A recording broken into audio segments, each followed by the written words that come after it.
Good evening, everybody. I am sorry about what happened a couple of seconds ago. You're probably wondering about the chair over here. There is a good explanation for that, but I'm going to go ahead and get started here. I didn't let anybody know I was going to live tonight. Uh, well, let's just say there's been a lot of things happening that you didn't know about. And because of that, I just didn't have the ability to let you guys know, hey, we're going to go live tonight. But there's been a lot of things going on. First of all, I want to let you know that I'm not kidding you. It was raining the day I did that Taylorville Manners in the Park. That is the second time I've been out there trying to videotape all of Manners Park, and it rained. Can't believe that. But anyway, so why haven't I been on here? Well, I think you guys saw those 3 videos I popped up there. One was the Stonington Summerfest Parade, and the other 2 was one. Well, I didn't pop up a second video. I should have. I went to Rochester, and they have this place called the Stephen Stone House, and I actually took a picture of it. You can see it on my Instagram. And I actually went out, and there actually was 3 videos. I forgot about that. I went to Sherman, Illinois to videotape the 2 kids sitting at the picnic table. Okay, that was that one silhouette you saw. Okay. What you don't know is a little bit of backstory on that. And I'm going to go ahead and give that to you so you can understand what's really been causing all the problems. First of all, before I get into the Stonington Summerfest, let me tell you, yesterday I was going to do the live stream. Yesterday I was going to do it. Severe weather came in, and of course, there was another batch of severe weather that came in on Thursday, which is what you really don't know.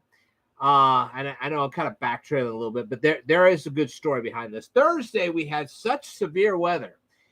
Our lights flickered, but there are other people here in Decatur that lost power for days, literal days. That is not a joke, folks. They lost power for days. And that's because the storms were that destructive. And I know because at my workplace, we had some frozen food and some dairy products. We couldn't sell them because the power had been out for a very lengthy period of time, and it was too long, and we had to get rid of it all. So you can just about imagine what that was like. But that is what it is. Okay. I was going to do my live stream on Thursday. Couldn't do that because the power was going on and off, on and off. We couldn't do that. Yesterday, we had another round of potentially severe weather. Actually, it's down south of us where we were at. Down south, they did have severe weather again. And we were supposed to have some more severe weather today, but fortunately, that went to the east. So I was like, yay, we don't have to worry about that. But anyway, let's go back to the Summerfest. I walked from my car to the high school in Stonington where they had gathered all the parade floats. And I was going to let everybody know that I was going to videotape the parade before the parade started so that they could realize why I'm there and watch the video. Yeah.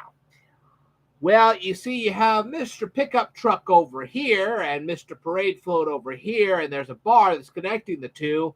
Well, I wasn't watching where I was walking, and I accidentally smacked into the metal bar, and I flipped over the metal bar and landed on the gravel on the other side with my right knee.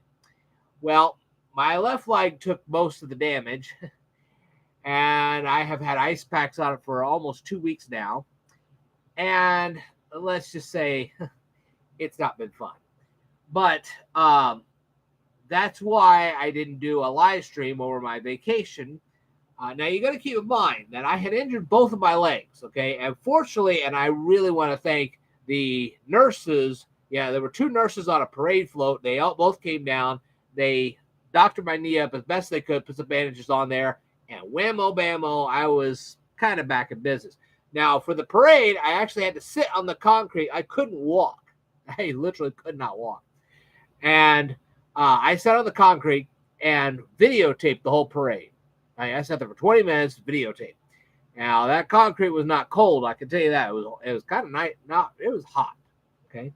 So afterwards, I got enough strength back to walk back to the car. Okay, that was quite a feat in itself. But then, as if that wasn't enough, fortunately I had somebody with me, and they took me to my other destinations. I actually was driven to Rochester, where I actually walked all the way to the Stephen Stone house on two not so great legs to take the photo over there in Rochester. Then I went out to eat. When I got done, I went out to Sherman, as you saw, and I had to walk. There was a parking lot on the other side. I had to walk from the parking lot to the actual sign, which is on a section of Route 66, and videotape the kids, that silhouette, the kids sitting at the picnic table. I videotaped it, and I also videotaped the sign that was sitting next to it. And when I went home, I spent the next 2 weeks, I spent 2 whole days in bed, doctoring my legs. And then I went back to work, and yeah, you could tell it was not fun. But that is why I didn't just suddenly get back on the air. I had full plans to do it. I just couldn't get it done. And I'm sorry about that. This particular live stream is going to be rather limited for a specific reason. And that is because I have to go to work tomorrow. And so I can only run this for a certain period of time. Then I got to get myself ready for work. And, you know, I got food to prepare and a whole 9 yards. It's a long story, but I do have to get ready for my next work weekend. I've got a very long work week ahead of me.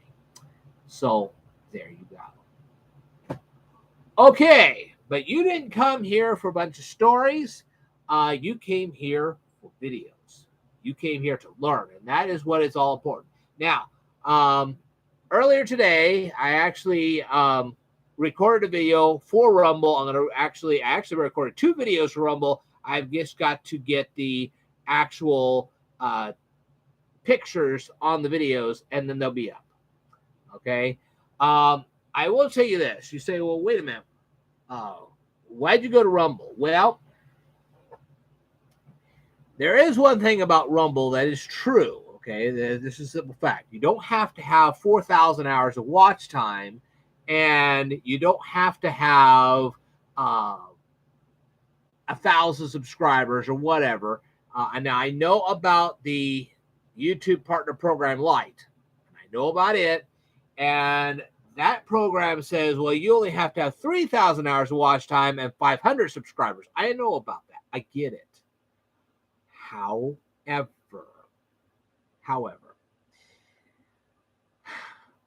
the problem with that is that people are relying too much on YouTube Shorts. And I'll get into YouTube Shorts in a little bit. But what's going on here is that a lot of people have moved from YouTube to TikTok. That's pretty bad for us YouTube content creators. Thing is, though, TikTok doesn't pay like YouTube does. It doesn't pay like any platform does.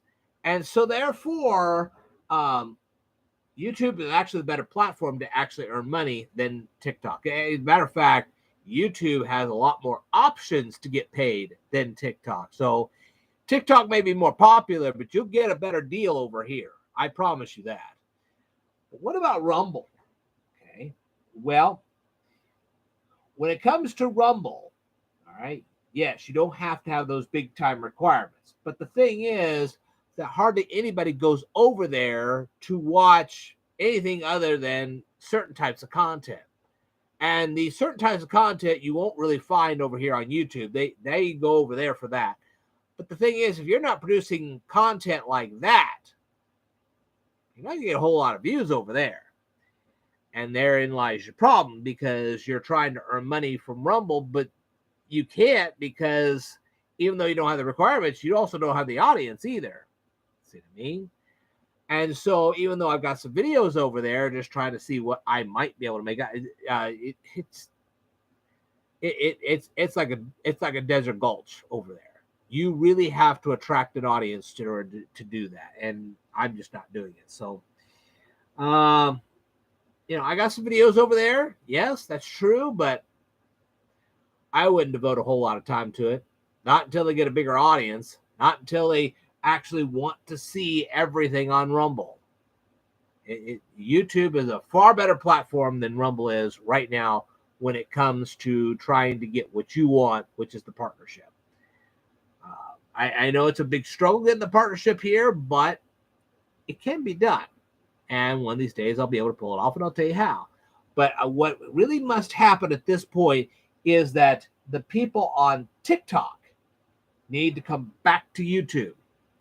They got to realize that there's just a lot of fluffy, it's almost like fluffy biscuits. That's about all TikTok is, a bunch of fluffy biscuits. Let me tell you something. If you don't want to face eviction, starvation, and bullyism, don't go over there. Because what's going to happen is that you're going to end up with an extremely short attention span, and you're going to have no job. Now you're going to pay for the internet to get your TikTok. There you go. Well, I'll just get it at the hot spots. Yeah, well, when you go home, there are no hot spots at home. So there you go.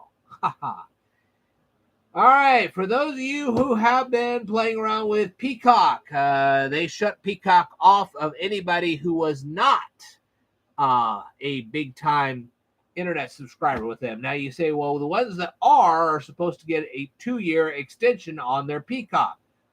Well, Peacocks have been having some problems with that, and I'm trying to get them to resolve that. I'll let you know if I ever succeed. So far, it's not been working out too good, but anyway. But we'll get into that at another time. All right, now let's go on here, shall we? So here it is, 5:06 p.m.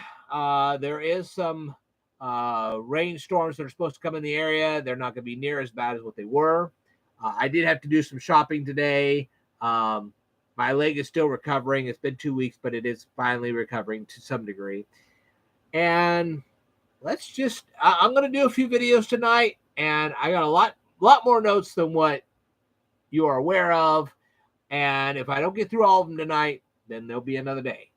Okay, I'm just going to spend about an hour on here. I'm going to do what I can, and after that, we are going to try to finish a couple things here. First of all, I'm going to talk about the low pin count tonight, and also I'm going to finish up the Math Doesn't Suck series, and I'll give you my views on that.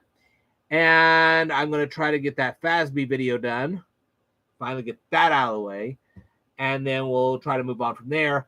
The next time I have a video, I'm going to start a discussion about USB. I'm going to tell you exactly what USB stands for. And on top of that, what I'm going to tell you is about USB 4. Now, it has not come up yet, but I will talk about USB 4.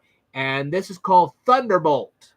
Okay, I don't know whether you know anything about that or not, but Thunderbolt is coming up.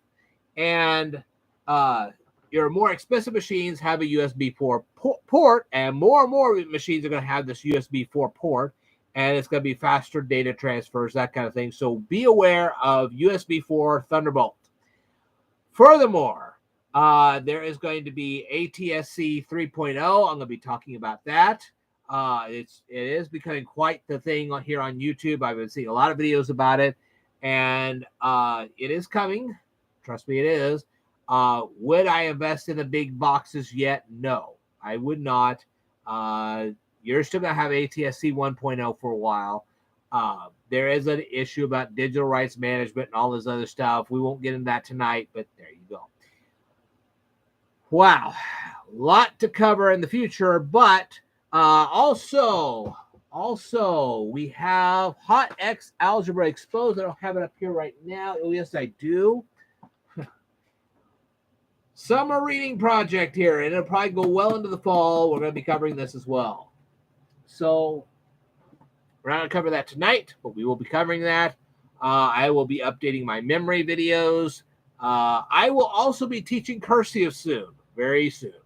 The only reason why I'm going to do yet another how to count change video is because that all the other ones were in a low video quality, and I'm going to update all that. When I'll do that, I don't know, but it'll come. Okay? But there is one video I'm going to get done right away, and it's for good reason. Trust me, it's very good reason. As you can see, I have a Texas Instruments 81 calculator. Ta-da!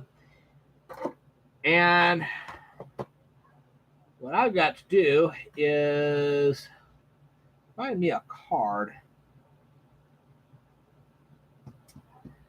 I don't have a card. You know what?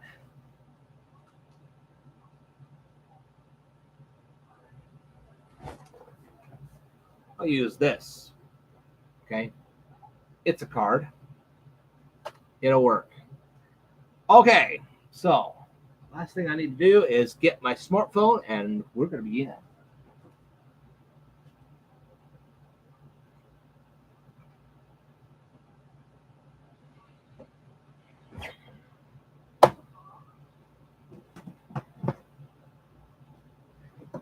Let's do a little doodling, shall we?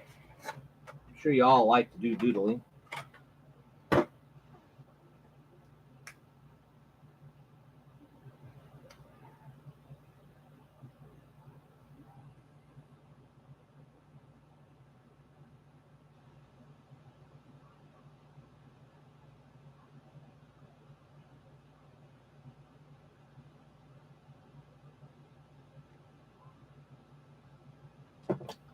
How's this for an old doodle?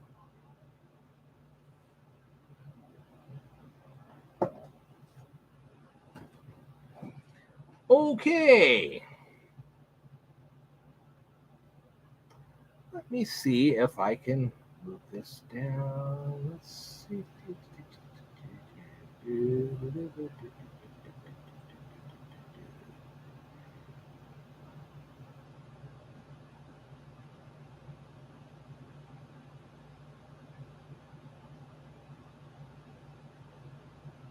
I really appreciate your patience on this.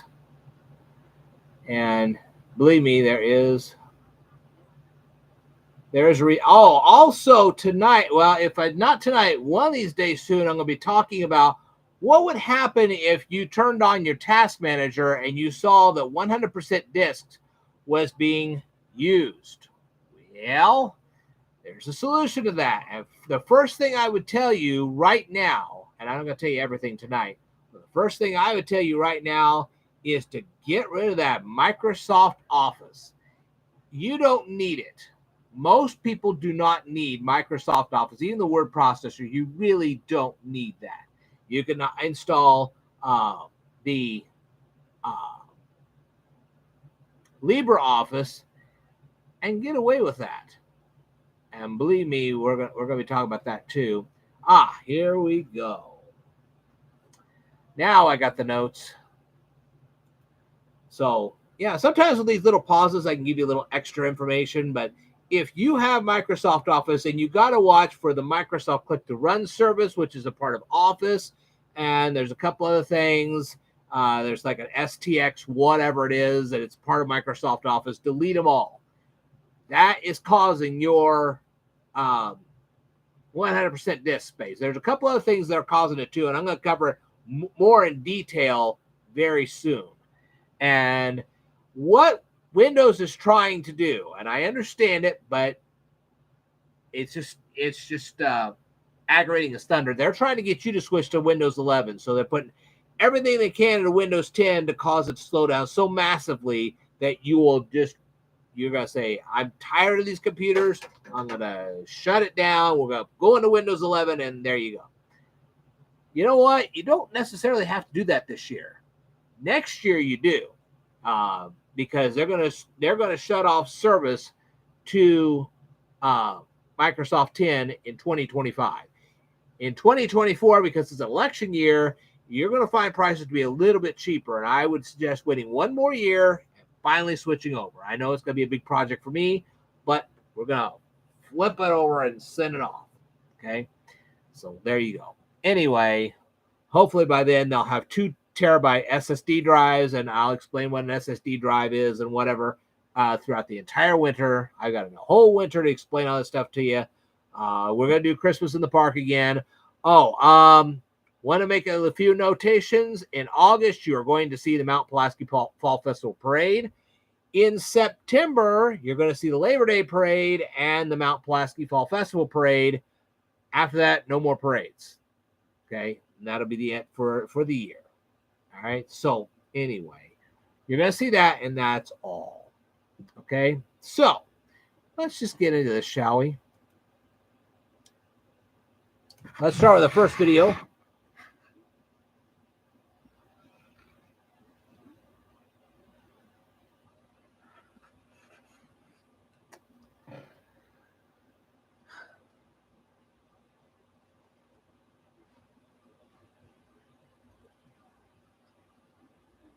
Well, I just took a picture of myself.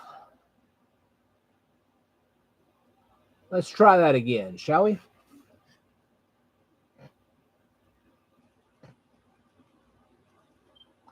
Good evening, everyone. It is once again Ted the Speed Learner. Now, let's think about this for just a second. You just received your brand new credit card, and suddenly you see a symbol like this. So, what is that all about? Well, it's a new feature on your credit card, and I'll explain that right now.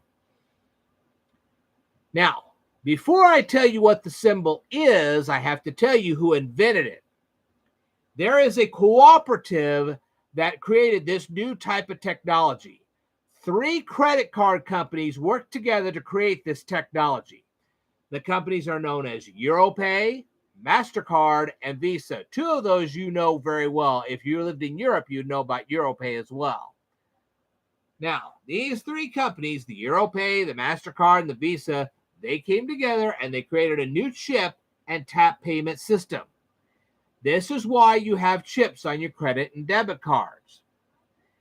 This cooperative is known as the EMV Co. Company, and the symbol is a rotated internet computer icon.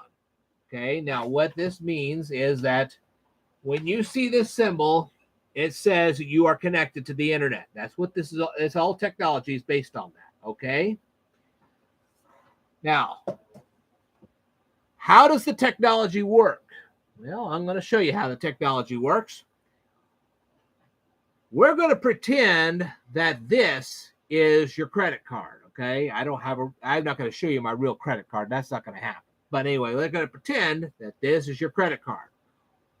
Now, I wanted to show you something first before I get into this. When you go up to what is called a pen pad, okay? On one end, this is my Texas Instruments 81 calculator, but you're going to see buttons on one end, and it's going to have like 0 through 9, that kind of thing. This is what is called a numeric keypad, okay? That's the first thing you're going to see. When you go to a pen pad, you're going to see a numeric keypad. It's not going to look like this, but it's going to be have the numbers 0 through 9, okay? On the other side of the pen pad, you're going to see a screen. Now, I know this is my smartphone, but you'll see a screen. It might look like this, whatever. What you do is you take your card and you tap it onto the screen. See how I'm tapping my card to the screen? That's all you do. And that's how it works. Okay? So, when a clerk tells you to take your credit card and tap it to the screen, tap it. Just like that. That's all you have to do. And there you go. All right. So that is the end of my video on this one. Now you know who invented the tap card, how you know whether you have a tap card or not, which is right here, and what you're supposed to do, okay, when you are wanting to tap your card. This is the same thing with Apple Pay. Have you ever seen people take their smartphones and put it on the pen pad? Same thing. You don't want to put your credit card or your phone on the keypad. It just won't work. Don't put it on the keypad. Put it on the screen. Okay? Just imagine it's your television screen or your smartphone screen. Doesn't matter. Tap the card to the screen, not the numeric keypad. Know the difference. All right. I will tell you more in a future video, so I'd like for you to stay tuned. All right.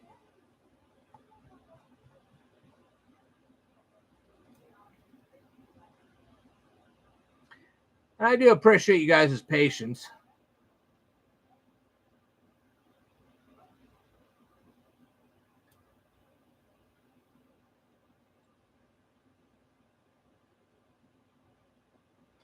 Okay. So nobody's here. That's fine. I understand that. You guys will start checking this out a little bit later on. I'm going to pause for just a moment and then I'll be right back.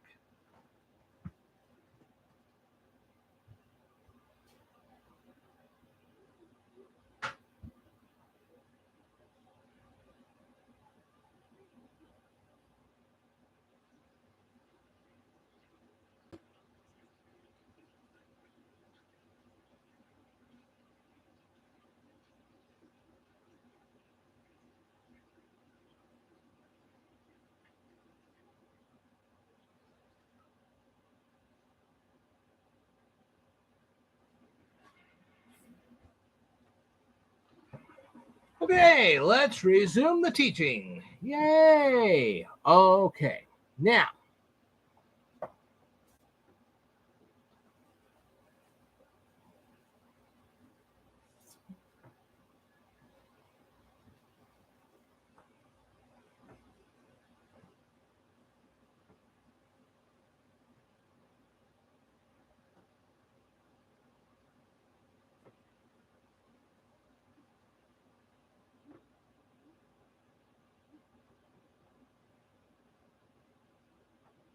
Well, that doesn't look the best, but we'll go with it anyway. All right.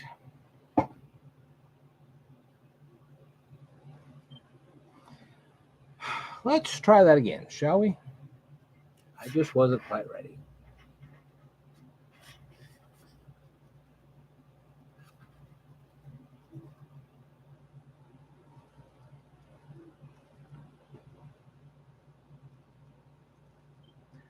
I'm continuing a video series that I started a little while back to update a video I did a long time ago about low pin count buses, PCI buses, ISA buses, that kind of thing. And I talked about the ISA bus in one video. I talked about the PCI bus in the next video. And now we're going to talk about the low pin count bus in this particular video to correct what I did wrong way back when. Okay. And so here we go. All right. Now then. Now, so far, I've done my very best to explain how a computer bus works. Remember, we're talking about electrons flowing over copper, not copper wires, as you would understand the term. It's more like copper plating. And I showed you this once before. You can see right there. You can see some copper plating right here. Okay, and that's where electrons would run.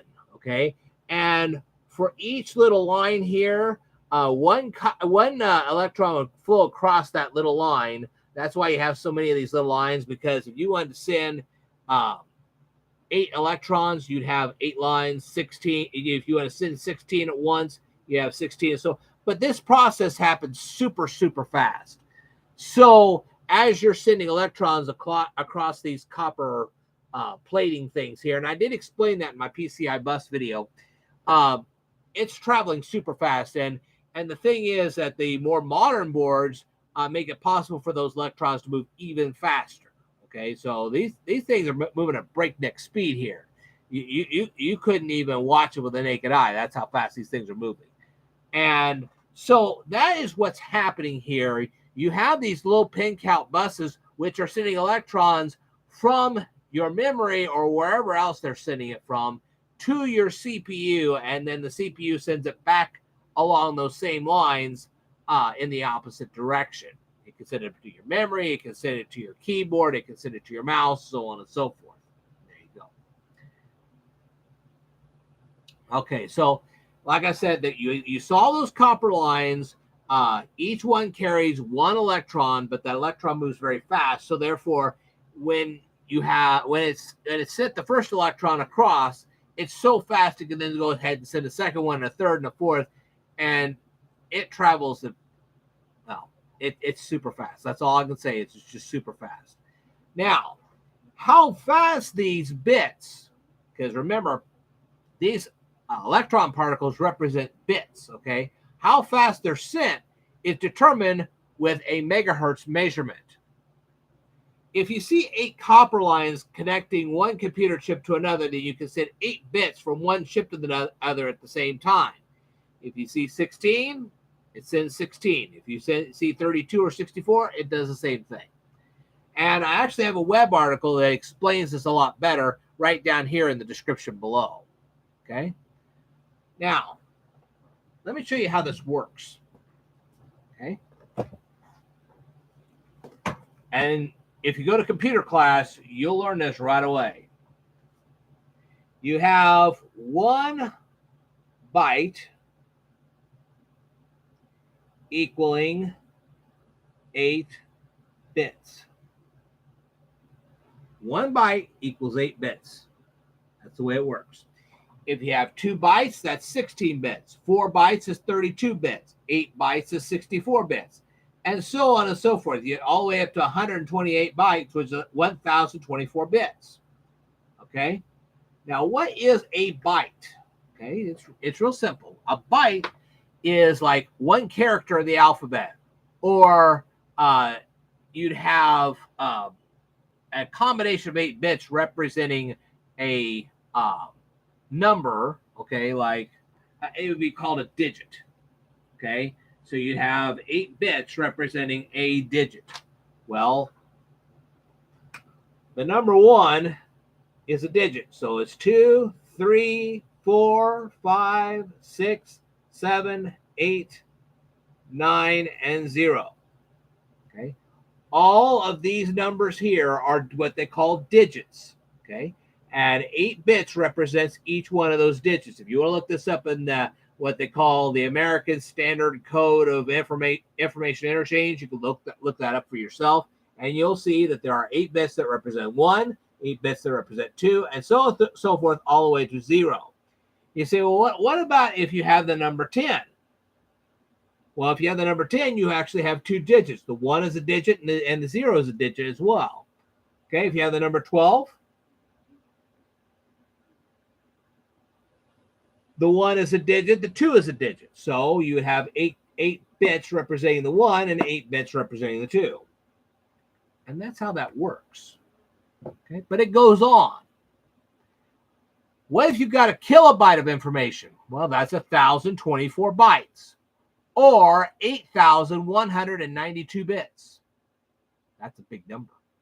How about a megabyte? Well, that's 1,024 kilobytes, or 8,192 bytes, or 65,536 bits. That's an even bigger number. Well, what if you have 4 megabytes? Well, that's 4,096 kilobytes, which actually turns out to be 32,768 bytes, or 131,072 bits. Yeah, you mathematicians out there, you know what I'm talking about. Okay, so what about low pin count? We've covered just about everything else here. Let's cover low pin count, shall we? In 1998, there were still a lot of ISA graphic cards and sound cards that were still operational. People who owned the newer personal computers knew that they would eventually have to replace their ISA boards with PCI boards, but they didn't want to go with their ISA boards right away. That's because people still owned IBM PS2 keyboards and mice that still function. What are they supposed to do about this? Well, I have some web articles I'd like for you to read about this, but this is where the low pin count bus actually comes into play. Okay, the low pin count bus is actually what they call a software bus. This bus works differently than a physical ISA bus. The low pin count bus software requires less pins to send and receive information from peripherals than a typical ISA bus. This makes the LPC bus operate a lot faster. But this LPC bus software also works as a translator. It can communicate with an ISA bus peripheral, like a PS2 keyboard or a mouse, using old instructions while communicating with the CPU at a faster speed. So not only does this low pin count bus allow communication between a PS2 keyboard or mouse, but it can translate instructions to say, okay, this CPU is more modern. We have to tell the CPU that, gee, we've got a PS2 keyboard, and to read the keyboard in a certain way.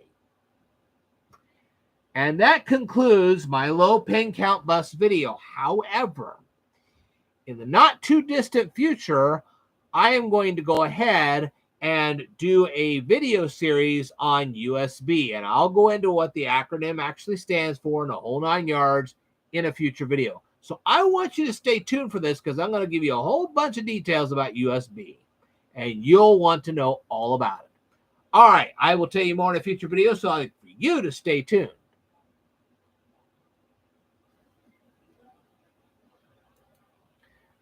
Will you guys learn anything yet? I see nobody's in our chat. That's fine. I understand. I'm sure people will be, or they'll be leaving comments down below. I'm sure they will. Anyway.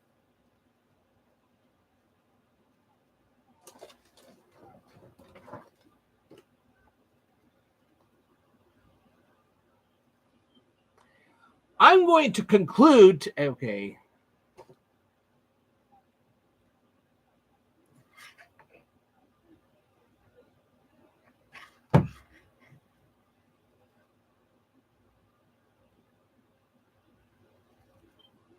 Have you guys been following my review of Danica McKellar's Math Doesn't Suck book?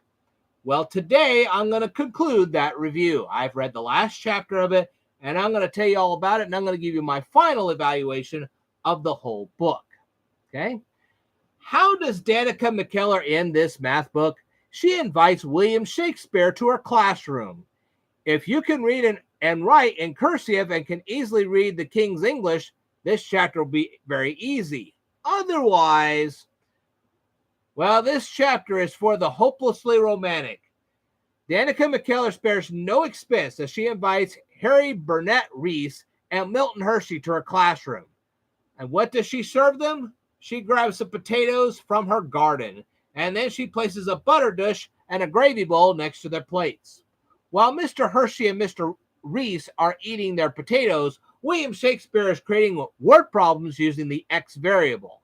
Remember me talking about that in previous variables? Yeah.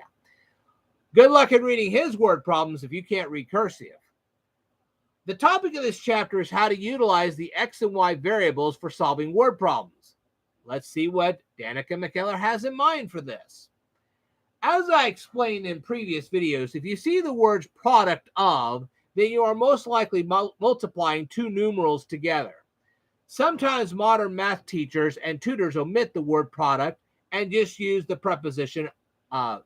See, we have prepositions in the English language, and one of them happens to be the word of. Okay, so if you can insert the word product into a word problem that omits the word product, then you may be solving a multiplication problem. As I stated in a previous video, the word quotient will immediately indicate to you that you are solving a division problem. But sometimes modern math teachers and tutors will use the preposition per or the word article a, because you have a preposition in English called per or a word article called a to express a division problem. And I also stated in a previous video that the words sum always indicates an addition problem. But what other words can indicate an addition problem? One obvious word is the word total. The conjunction and could also indicate an addition problem, because remember, in English, we have conjunctions as well. And one of those conjunctions happens to be the word and. Okay? The word combination more than,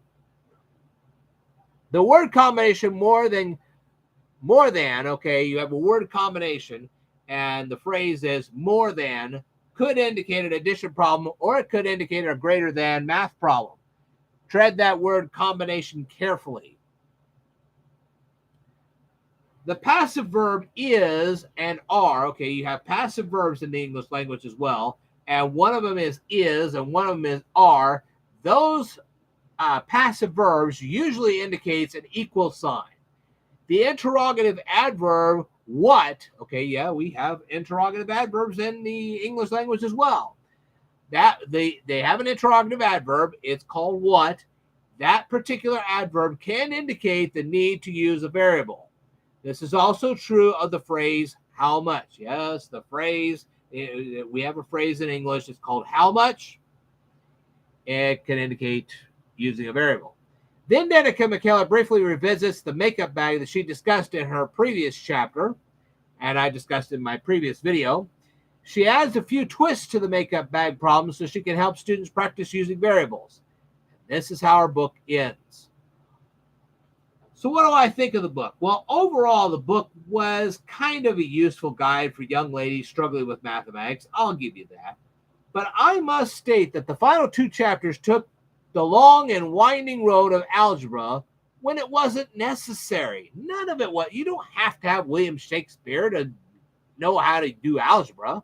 I could teach you in 10 minutes. Not hard at all. And in previous videos, I've actually taught these topics with the greatest of ease. I didn't have to go through a whole bunch of mnemonics for this. I mean, there were some mnemonics, but nothing like this. If you can find a used copy of this book, I recommend purchasing it just for a little mathematical practice and to have some good ideas.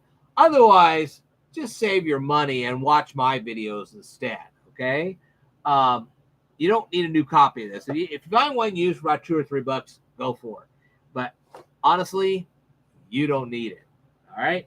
Now, having said all of that, I want to tell you guys that throughout the remainder of this summer, plus in the fall, I'm going to review Hot X Algebra Exposed, and we'll see if she does any better with this than she did with that. All right. I'd like to thank you guys very much for watching this entire book review. It's been kind of a long review. And like I said, it's not a particularly bad book. It's just a little long-winded. That's about all I can say for it. It's just long-winded, and it's like, why? Okay, but whatever. All right, I'd like to tell you more, and I will be telling you more in a future video, so I'd like for you to stay tuned.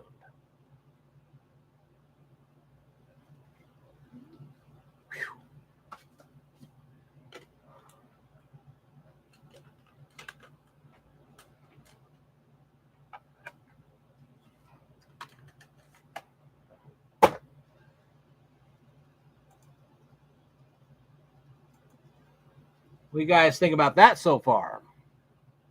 Okay. Well, anyway, I'm going to go ahead and carry on. I really appreciate your patience on this.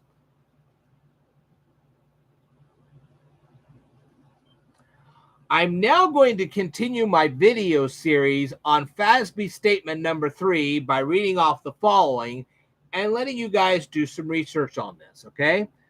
Let's return to paragraph 25 of APB opinion number 28. After paragraph 25 refers to paragraph 26 of APB opinion 9, this paragraph states that any financial statements that were previously issued must be restated because of a change in reporting in the reporting entity. Does this paragraph give you an example of the reporting entity? Of course it doesn't, but let's go on. Then this paragraph references a couple of paragraphs from APB opinion number 20. Which paragraphs does this reference? Okay, well, let's go to paragraph 34 of APB opinion 20. Yeah, this is really long, stretched out here. Paragraph 34 of APB opinion number 20 states that the Accounting Principal Board has made a conclusion. What's this conclusion? Well, the conclusion focuses on accounting changes. These accounting changes create financial statements. So are these statements in relation to the same reporting entity? Apparently they aren't, because this paragraph references paragraph 12 of APB opinion 20. You're welcome at this point to read paragraph 12 of APB opinion 20. I'll say that again.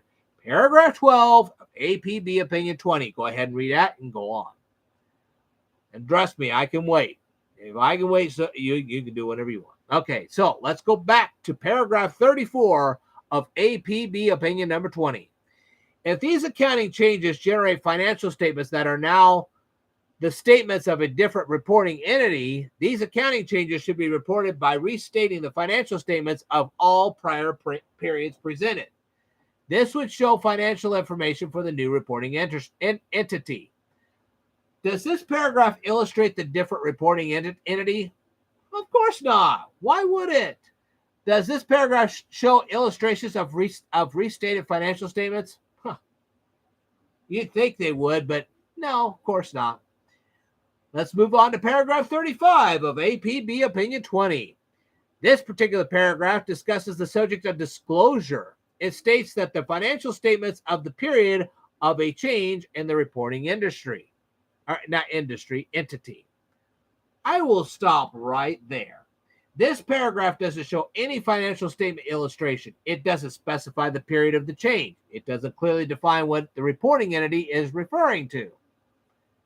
Okay? So at this point, you may be completely lost in the text. Unfortunately, I have to continue. So these financial statements should describe the nature of the change. Well, at this point, you may be asking what the nature of this change might be. Your guess is as good as mine, but I digress at this point.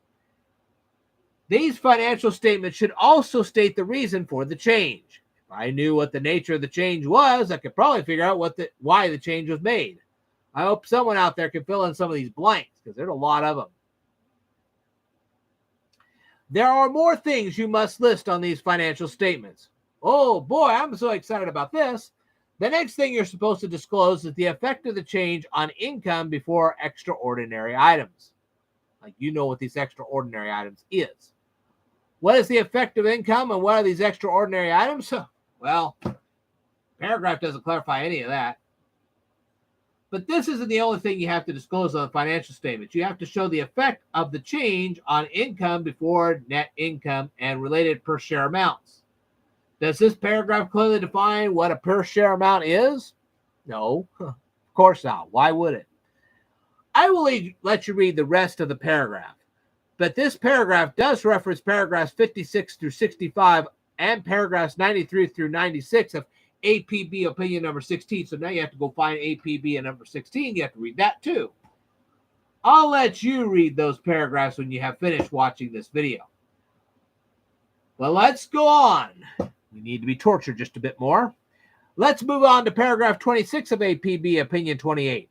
Hopefully somebody will answer these questions and leave some comments below.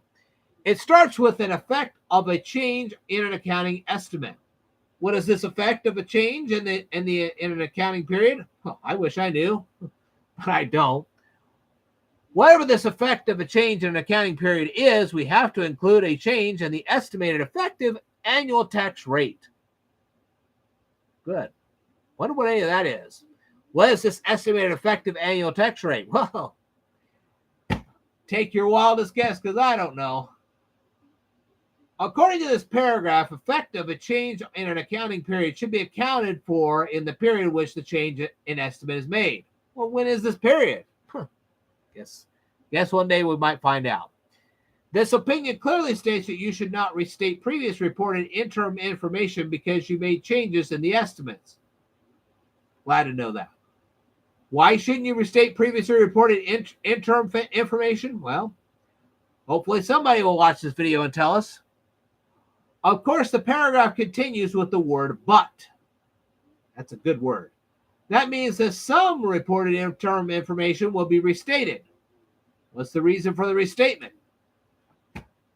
The paragraph clearly states that the effect on earnings of a change in estimate made in a current interim period should be reported in the current and subsequent interim periods. How many subsequent interim periods are being referenced in this paragraph? Well, again, I don't know. This paragraph also states that if material in relation to any period presented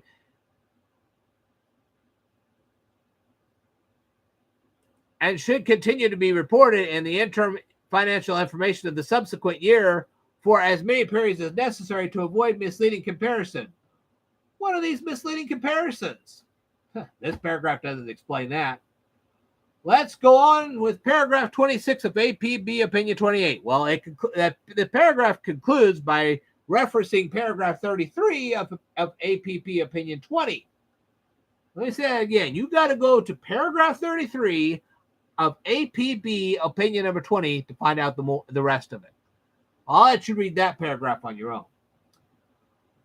Going on to paragraph 27 of APB Opinion 28. It begins by referencing a change in an accounting principle or a change in an accounting practice.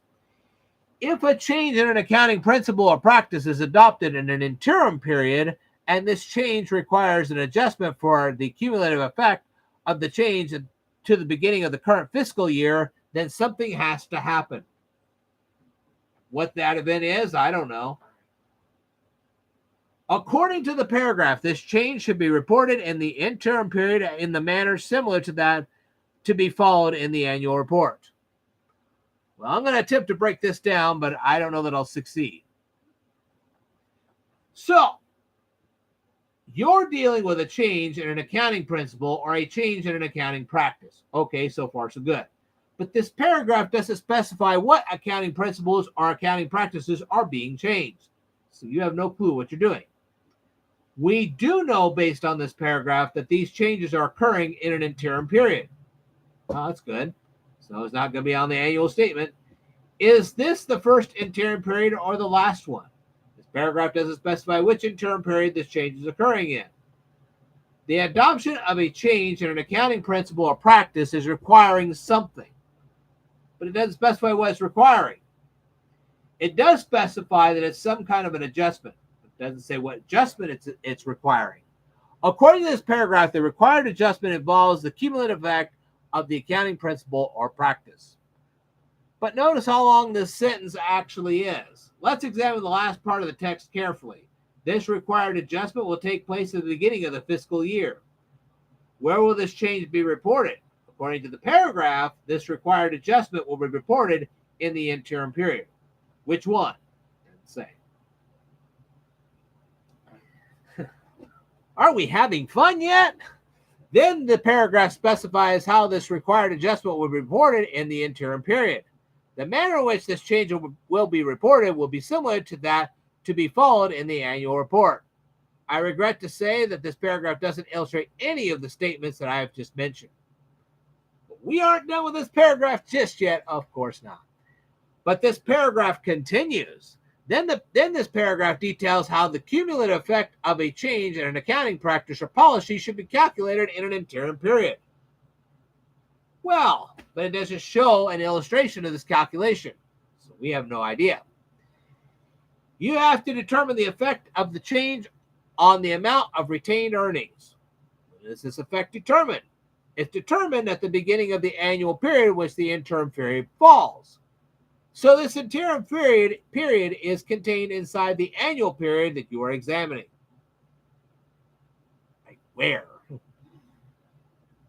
The next thing you will do is measure the period of time between the beginning of the annual period to the interim period in which the change occurs. There's an effect of the change that occurs between this beginning period and the interim period that you have encountered. So how do you report this effect? Well, keep asking yourself that because I don't know the answer. You have to report this change as a determinant of net income. Like you know what a determinant is. Well, let's try to help you out with that one.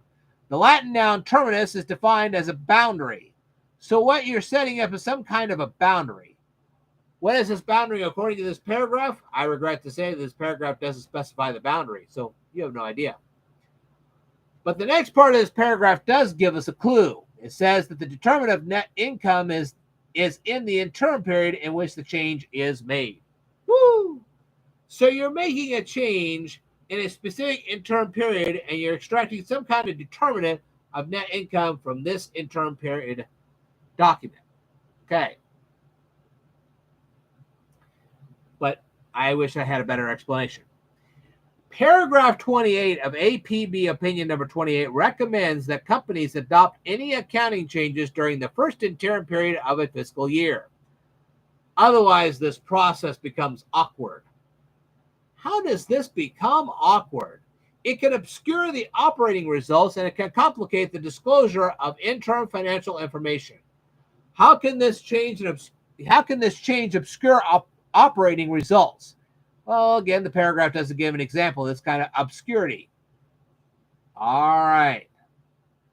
So, one of these days soon, I'll revisit this little topic and maybe we'll get some answers at long last. And maybe we'll be able to read this a little bit better. In the meantime, I want to thank you for staying tuned because this was kind of fun. We learned next to nothing except for the fact that we know what's in there now. But just because we know what's in all these paragraphs doesn't mean that we are able to translate it out. So we'll see how that goes. All right, I will tell you more in a future video, so I'd like for you to stay tuned.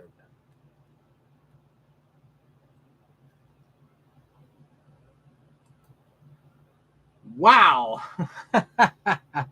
I bet you're sitting there going, oh my goodness, I have no way to translate that. Well, you're absolutely right.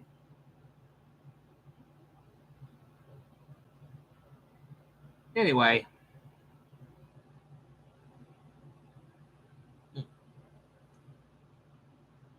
Let's continue on, shall we?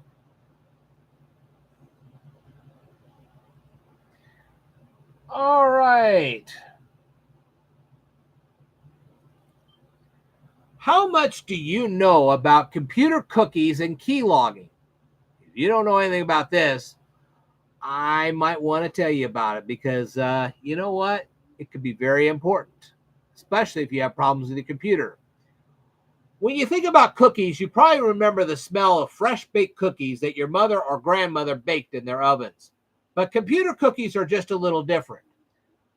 So who baked these computer cookies? The chef responsible for these cookies was a gentleman by the name of Lou Montulli.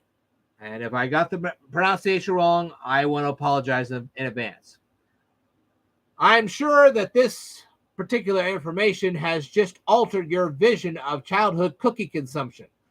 Why did Mr. Montulli design these cookies and why are they such a security risk today? The answer to that question can be found in the history of the Netscape computer web browser. How many of you people remember Netscape? I do. Mr. Montulli was an employee of the Netscape Corporation back in 1994. This was before we had the Y2K crash. He helped program one of the first hypertext computer web browsers, which was called Lynx. He also helped add things to the HTML standard. You remember how I did a whole bunch of HTML lessons way back in the day? Well, you probably should go back and learn all that. So why did Mr. Montulli create cookies? At that time, computers had static web pages. That meant once the web page loaded onto your computer, it disconnected from the computer that the web page came from. So the server basically forgot who you were the moment it sent you a web page. At first, some computer scientists thought about adding a bit of computer code to every web browser on the internet. This code would identify the person using the web browser. But this led to privacy concerns. That's why we ended up with HIPAA. Computer hackers could easily track people that were using web browsers. Mr. Montulli wanted to create a piece of code that computer hackers couldn't track. That's why he invented computer cookies. Computer cookies are named after the computer term magic cookie. Yes, Puff the Magic. Never mind. Anyway, this data packet didn't include a person's name, home address, telephone number, or any other personal identifying information. It just contained the address of the server computer or the client computer. Most non-computer programmers at that time couldn't decipher the magic cookies.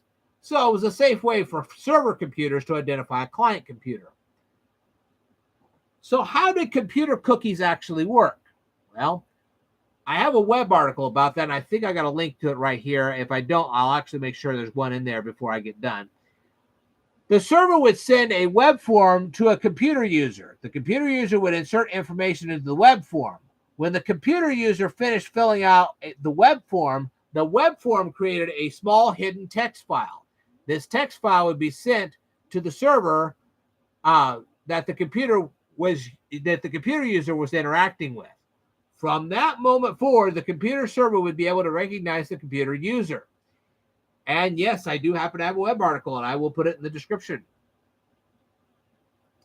As you may have guessed, web hackers discovered a way to capture the tiny cookie text files and use them to track computer users and identify them. This caused a lot of fraud problems. But cookies aren't the only way to create headaches for computer users. Web hackers have created ways to record every key you type on a computer keyboard and every spot that you press on your smartphone. And this process is called keylogging.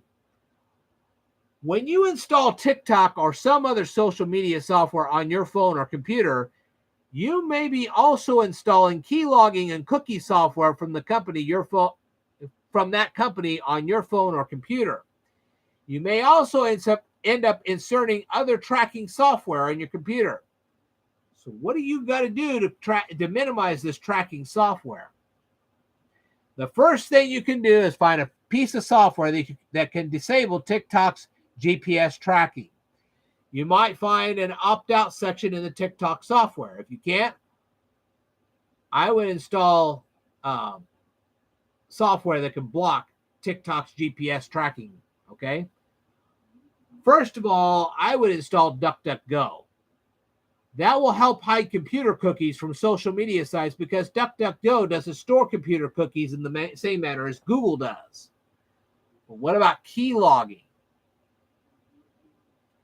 One of the best defenses against keylogging is a software called PCmatic. I have it on my computer. I know it's a little pricey, but you need it. It is somewhat expensive, but it's well worth the price. I would also recommend discussing this security issue with professional computer gurus. They can give you additional tips on how to keep cookies and keylogging away from social media sites like TikTok. And the best solution of them all is if you don't want a social media site like TikTok getting your keylogging or your cookies, I suggest not installing them at all.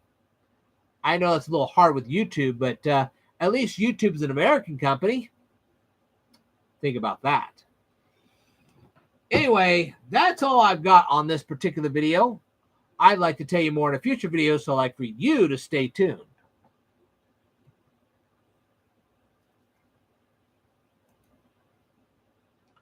Are we all learning yet? I hope so. These were important lessons.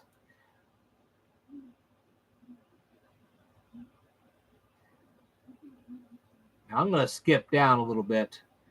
The main reason is that I'm getting ready to do a video, but it's going to be so long. It'll probably take a live stream.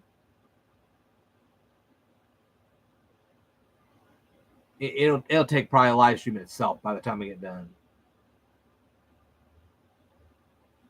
Okay.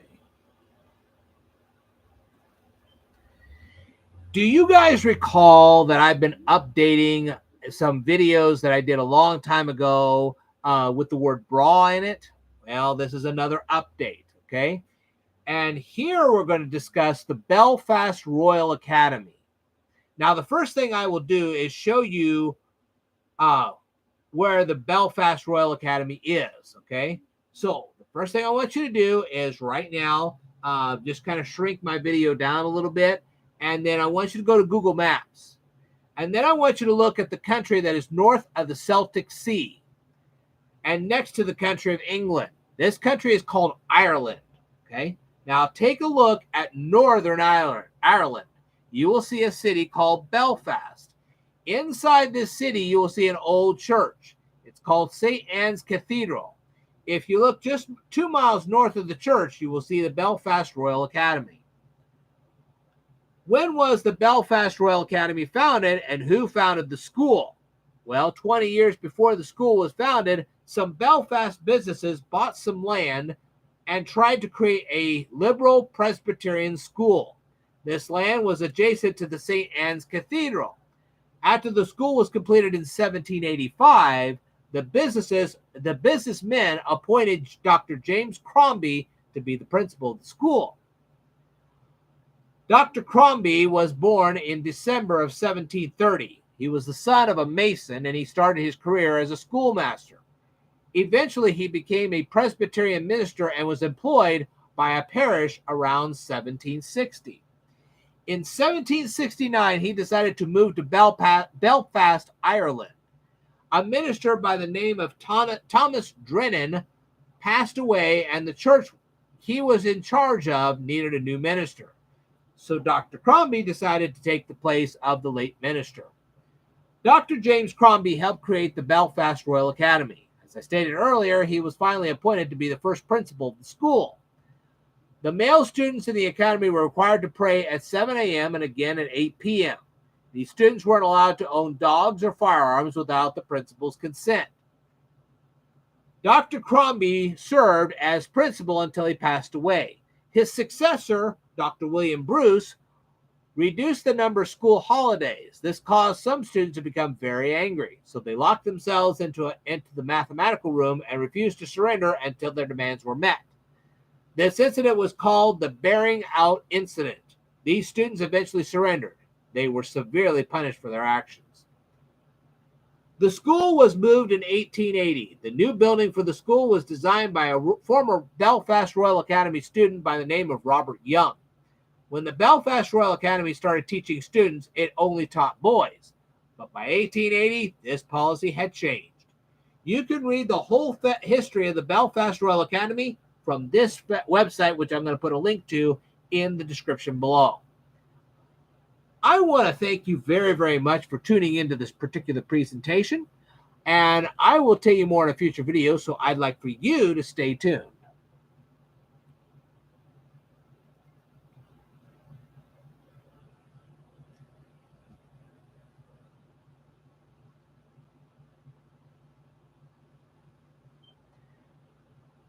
A short time ago, I actually updated a video called the Times New Roman Font. Well, tonight we're going to update another video, and this one is called the Helvetica font. Okay, and if you watch that old video, not only was the resolution pretty bad, but on top of that, the information was a little short. This time we're going to give you more information, so you might want to tune in for this. When you see the Helvetica font, you may ask yourself two questions. The first is, where did it come from? And the second is, who created it?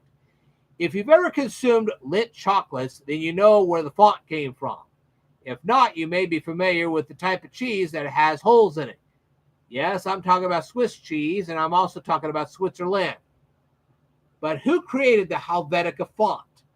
The man who created this font was Edward Hoffman. He was born in May of 1892.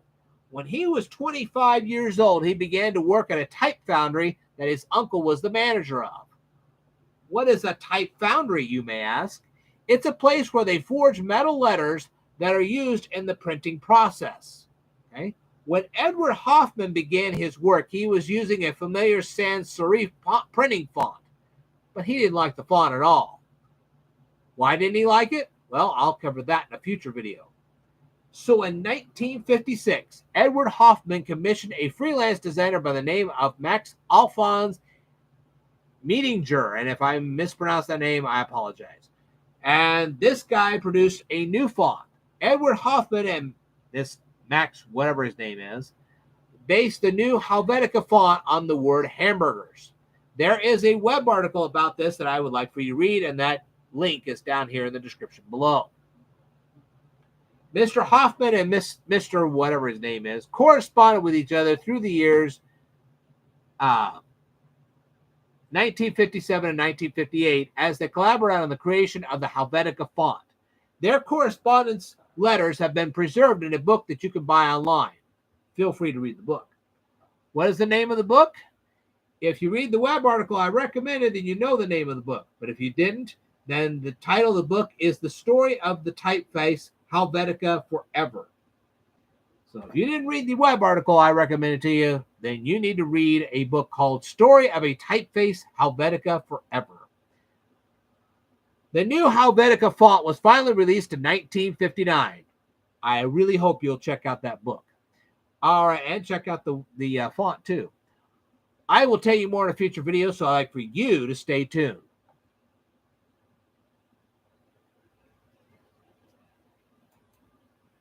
Whew.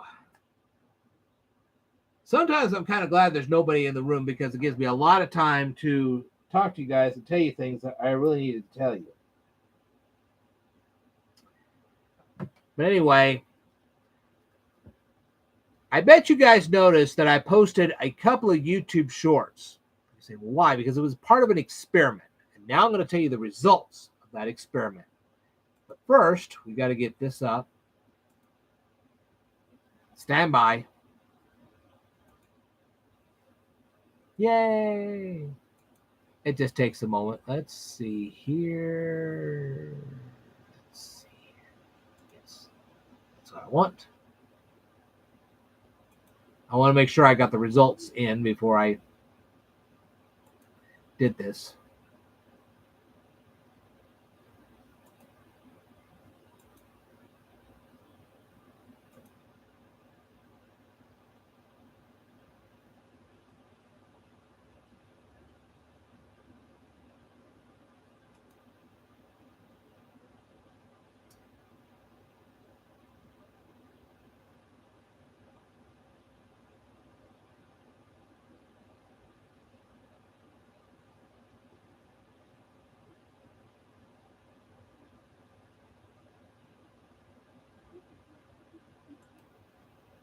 Okay, let's do this video.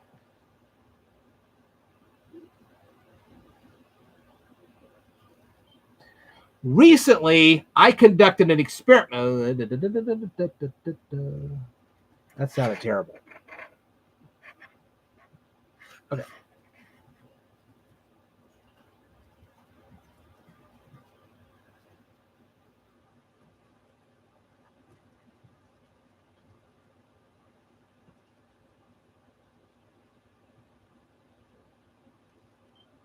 Recently, I conducted an experiment by creating my own YouTube shorts. Would you like to see the results of that?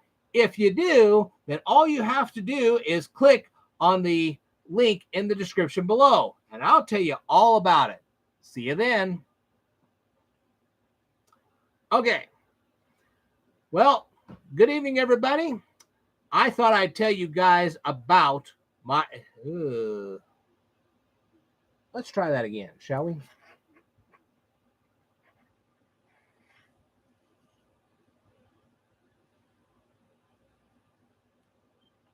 Recently, I conducted an experiment by creating my own YouTube shorts. Would you like to see the results of that? Well, if you do, click on the link in the description below, and I'll tell you all about it. See you then. All right, good evening, everybody. It's once again Ted the Speed Learner. You may have seen that I posted my first YouTube short. I actually posted 2 of them, okay? Did this YouTube short generate a lot of views? Did it help my channel in any way? If you want to know the results of my YouTube short endeavor, well, stay tuned because here it comes. So what were the results of my YouTube short endeavor? I actually posted 2 YouTube shorts just as I stated. The first one received only 15 views in just a week. The second one received 183 views in one day. And then in just a few days after that, it went from 183 to 191. And then it didn't get hardly anything at all until, I don't know. Let me take a look here, see if I can find where it actually shifted.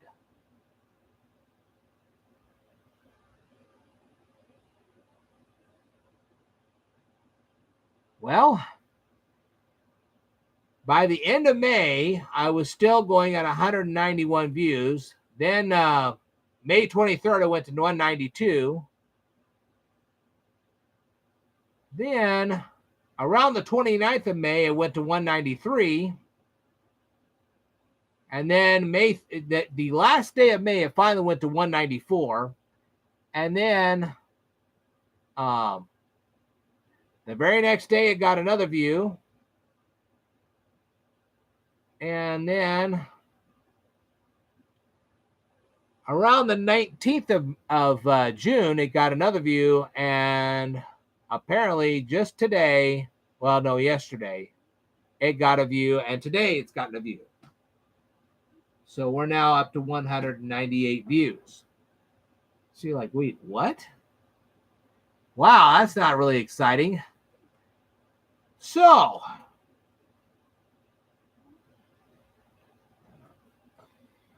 do you have any idea how many YouTube shorts you'd have to create and hope that everybody watches in order to get the results that you're looking for? Say, for the 10 million views for monetization, or the 3 million views for monetization, depending on whether you're going for the full partnership or like a YouTube Lite partnership. It doesn't matter. You're not going to get it this way. Okay. So at this point, you're thinking, man, these YouTube shorts, they're really not worth the effort at all. And if you're just doing an ordinary YouTube short, it isn't. It really isn't. However, I did receive an email from YouTube itself. This might change everything. All right. How do you use these shorts to your advantage? Well, the way you use them is that you make a short about a video that you've made, which is a longer form video. And if they watch the short and they're really interested in what you had to say in the longer form video, they'll click the link in the description box and it'll send them to the longer form video. And that way, yes, the YouTube short can actually do a lot of good business for you. So, and this is something I did. I made these 2 YouTube shorts, and I put links in the description boxes of both of them that would send them to my longer form videos. And I plan to do this a lot more often because I think this is a good idea. But otherwise, I wouldn't waste your time with this thing. It's just not going to get. And the thing is that if you post more than one short on a single day, they'll recommend one. YouTube will recommend one of those and not any others. See what I mean? So you're like, uh-oh, that's not good. So you could post one a day, every day, schedule this for 90 days, and you'll still not hit your 10 million views or your 3 million views or whatever the heck you're trying to hit. It just won't happen. So if I were you, I would make YouTube shorts to advertise your longer form videos and hope that they watch your longer form videos. All right. I have told you all I can tell you about the YouTube shorts. You will see more of them, but they will be mostly just advertisements for my longer videos. Now, I might do some Cursia videos and make them into shorts. Otherwise, I ain't going to do anything. I'll say, yep, that's it. I'm done. Bye. All right. I will tell you more in a future video, so I'd like for you to stay tuned.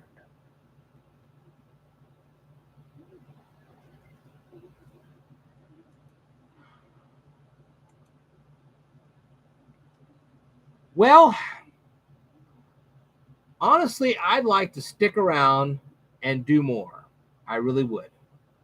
Man, I've had kind of a rough couple weeks, and I still got to medicate my foot. Well, not my foot, my leg. My foot's fine. My leg is the thing I had problems with. And I'd love to tell you more. I got a lot more to tell you. I really do. But I got one video to fix, and I got other videos that need to be done. And it's so I will tell you more in my next presentation. I've got a lot of notes, and you've learned a lot of stuff today. You really have. And it's going to take you a lot to get this down in your gullet. So even though I didn't get to everything you guys wanted me to do tonight, I think I've covered quite a bit. The next time I get an opportunity, I will be back on the air and I will finish all this. So don't think I'm not going to finish it. I will. All right.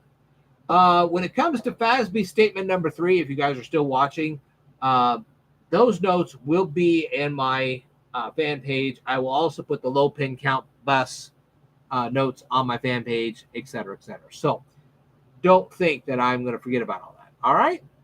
I want to thank you guys for watching this particular video presentation. I will definitely tell you more in a future video, so I'd like for you to stay tuned.